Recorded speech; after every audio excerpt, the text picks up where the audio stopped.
कितनी गरीबी और बद से भी बदतर हालात थे इस लड़की के। जब खाने को घर में कुछ ना होता था तो कैसे परिवार के लोग एक दूसरे को गले लगाकर रोते थे। एक ऐसी लड़की जिसका वर्तमान का नाम अलका है, लेकिन कैसे संत रामपाल जी ने बता दिया कि यह लड़की पूर्व जन्म में एक डॉक्टर थी,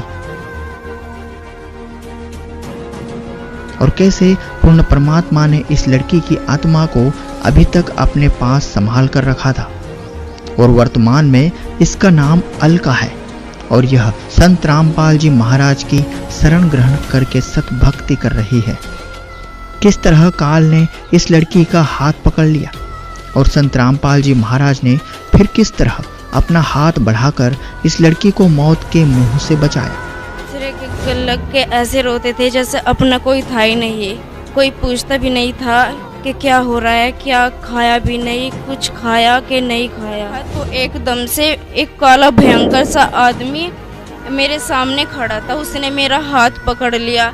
गुरुजी कह रहे थे कि ये काल था, एक तरफ गुरुजी खड़े थे, एक तरफ काल खड़ा था। काल ने मेरा हाथ पकड़ा, लेकिन गुरुजी के पास तक मेरा हाथ नहीं गया। मेरे हाथ में बेड की चादर आ गई, मैं और बंदी छोड़ के जय बोलती रही। एकदम से आकर के बेटी तू एक सत्या नाम की डॉक्टरनी थी, तेरे कोई औलाद नहीं थी, लेकिन तू मेरी शरण में आई थी, तूने मेरी भक्ति की थी, इसलिए मैंने तुझे अपने पास रख लिया था और कहा था बेटी जब हम खुद चलकर पृथ्वी पर आएंगे उस वक्त आपको भेजेंगे। पूरी कहानी समझने के लिए बने रहिए वीडियो के अंत तक। अगर अभी तक आपने द लाइफ स्टोरी चैनल को सब्सक्राइब नहीं किया है तो सब्सक्राइब कर लें। मेरा नाम अलका है। कहाँ से हैं आप? मैं गांव वैदखेड़ी, जिला शामली, यूपी से आई हूँ। बहन जी, संत रामपाल जी महाराज की शरण में आने से पहले आप कौन सी भक्ति करते थे? संत रामपाल जी महाराज की शरण में आने से पहले मैं सभी देव देवताओं की पूजा करती थी, मंदिर जाती थी, सभी जगह जाती थी मैं, लेकिन मुझे कोई राम नहीं मिल रहा था। मैं बहुत बीमार थी, मेरे मम्मी पापा बहुत ज़्यादा बीमार थे, बहुत दुखी थे, लेकिन ये सब भक्ति करते करते भी कोई लाभ नहीं होता, बजाय लाभ के और नुकसान ही हो रहा था। मेरे पापा को ब्लड कैंसर था, कुछ नहीं राम हुआ, सब डॉक्टर ने जवाब दे दिया था। मेरी मम्मी भी बहुत बीमार थी और मैं भी बहुत बीमार थी, लेकिन हमें कोई लाभ नहीं हुआ। बहन जी, संत रामपाल जी महाराज की शरण में आप कैसे हैं?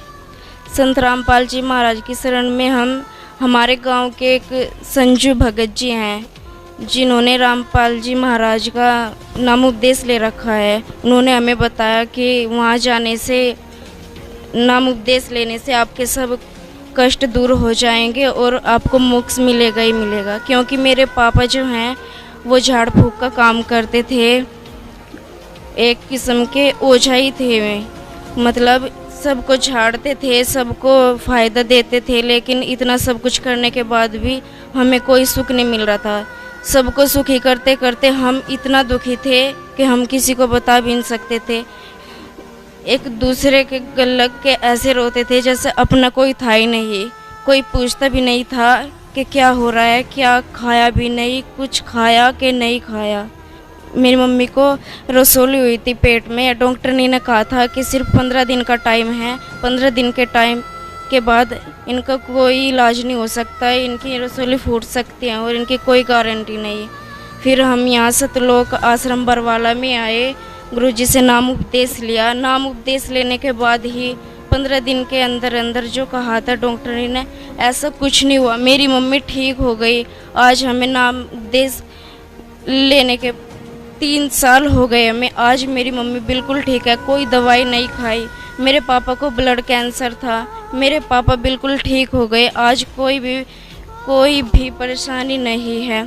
और मैं एक दिन स्कूल जा रही थी, ऐसे ही नाम जाप करते करते, पहला नाम मिला हुआ था, स्कूल जा रही थी, एक भैंस ने इतनी जोर की टक्कर मारी मुझे कि मुझे पता भी नहीं चला पल भर में क्या हो गया। मैं साइकिल से इतना जोर की गिरी, पुल पे से इतना जोर की गिरी कि शायद उस दिन मैं बच नहीं पाती, लेकिन मुझे ऐसा महसूस हुआ जैसे कि संत रामपाल जी महाराज ने मुझे अपनी गोद में उठा लिया, मुझे खरोंच तक नहीं आई।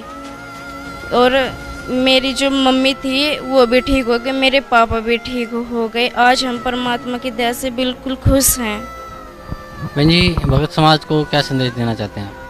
मैं भक्त समाज को यही संदेश देना चाहूँगी कि सतलोक आश्रम बरवाला में आओ और संत रामपाल जी महाराज से नाम उपदेश लेने के बाद अपना कल्याण करवाओ, क्योंकि सतलोक आश्रम बरवाला में पूर्ण संत कबीर साहिब परमात्मा आए हुए हैं, जो संत रामपाल जी महाराज का चोला पहने हुए है। क्योंकि एक बार मुझे सपन दिखा था, जैसे मैं जा रही थी, नाम जाप करते हुए जा रही थी सतनाम का, तो एक कुतिया मरी हुई पड़ी थी, उसके 2 पिल्ले भी थे। वो बहुत भूख से रो रहे थे। मुझे देखा नहीं गया उन पिल्लों को। मैं उनको उठा करके घर लेकर आई, उनको दूध पिलाया, सब काम किया। वो पिल्ले देखते देखते मेरी आंखों के सामने ही 2 बच्चों का रूप ले लिया।